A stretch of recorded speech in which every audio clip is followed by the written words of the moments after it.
بسم اللہ الرحمن الرحیم۔ السلام علیکم۔ ثنا کی عمر مشکل سے 16 سال تھی۔ اس کے والد کی موت ہو گئی۔ ماں کو جگر کا عارضہ لاحق تھا۔ چھوٹا بھائی 7ویں جماعت میں پڑھ رہا تھا۔ باپ کی وفات کے بعد گھر کا خرچہ چلانا مشکل ہو رہا تھا، تو ثنا نے سوچا کہ کہیں نوکری کی جائے، وہ نوکری کی تلاش میں نکل پڑی۔ ثنا صرف میٹرک پاس تھی تو اسے نوکری کون دیتا؟ وہ بیچاری بے شمار دفاتر کی خاک چھانتی رہی۔ بالآخر وہ ایک دفتر میں پہنچی۔ وہاں استقبالیہ پر بیٹھی ماڈرن خاتون نے ثنا کو کہا کہ ہمیں ایک لیڈی سیکرٹری کی ضرورت ہے، باس میٹنگ میں ہے، فارغ ہوں تو مل لینا۔ ثنا کو تھوڑا سا حوصلہ ہوا اور بیٹھ کر انتظار کرنے لگی۔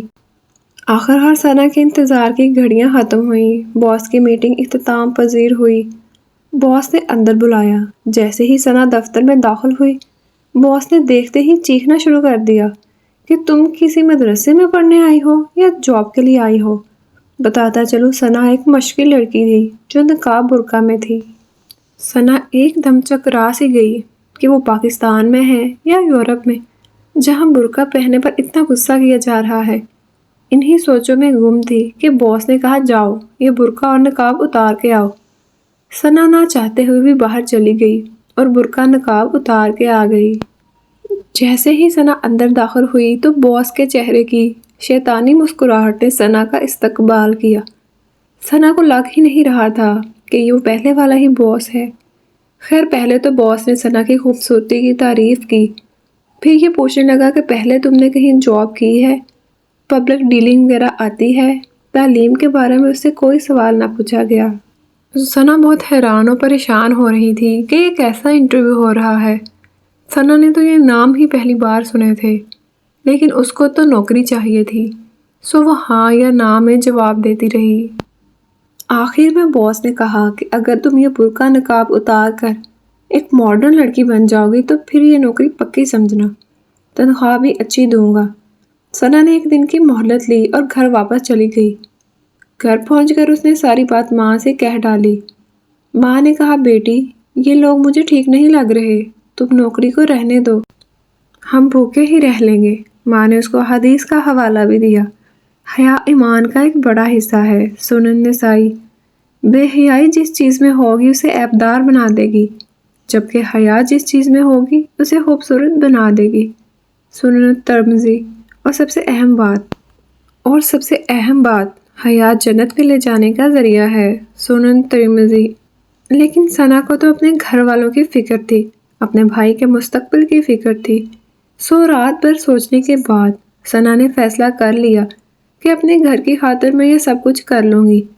ثنا نے اپنی کسی ماڈرن دوست سے جینز اور شرٹ مانگی اور دوسرے دن وہ ایک ماڈرن لڑکی بن کر نوکری کے لیے تیار ہو گئی۔ جیسے ہی وہ اپنے گھر سے نکلی تو گلی میں آتے جاتے لوگوں نے حیرت اور عجیب سی نگاہوں سے اسے دیکھا، جیسے وہ اپنی نظروں سے ثنا کا ایکس رے کر رہے ہوں۔ سٹاپ پر پہنچی تو سینکڑوں لوگ اپنی گندی نظروں کے تیر ثنا کے جسم میں پیوست کر رہے تھے۔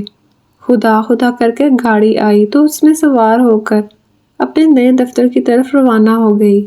جب وہ دفتر پہنچی تو سارے لوگ حیران ہوئے کہ یہ وہی ثنا ہے جو کل ڈری سہمی ہوئی ایک مشرقی لڑکی تھی، اور آج یہ اتنا بڑا بدلاؤ کیسے آ گیا؟ ان کو کیا پتا ثنا کو کتنی مجبوری میں ایسا بننا پڑا۔ ہر آدمی تعریف کیا جا رہا تھا۔ صاحب کی آمد ہوئی تو انہوں نے بھی رسمی کلمات ادا کیے اور پرائیویٹ سیکرٹری کے کام سمجھانے لگے۔ ثنا نے سر ہلا کر جی سر کہا اور اپنی سیٹ پر جا کر بیٹھ گئی۔ اس کے بعد دفتر میں بے شمار لوگوں کا آنا ہوا۔ ان میں کچھ ایسے بھی تھے جو ثنا کو اپنی ہوس زدہ نظروں سے دیکھتے رہے۔ صبح سے لے کر دن بھر طرح طرح کے لوگوں نے من ہی من میں ثنا کو اپنی ہوس کا نشانہ بنا دیا۔ یہ سارا کچھ وہ دیکھ بھی رہی تھی اور محسوس بھی کر رہی تھی۔ بہت ہی کرب میں ثنا نے دن گزارا۔ اس ماحول میں گھٹن کا شکار ثنا جیسے چھٹی کا انتظار کر رہی تھی۔ جیسے ہی چھٹی ہوئی ثنا سٹاپ کی طرف چل دی۔ گاڑی آئی، سوار ہو گئی، لیکن وہ گاڑی میں بھی خود کو غیر محفوظ تصور کر رہی تھی۔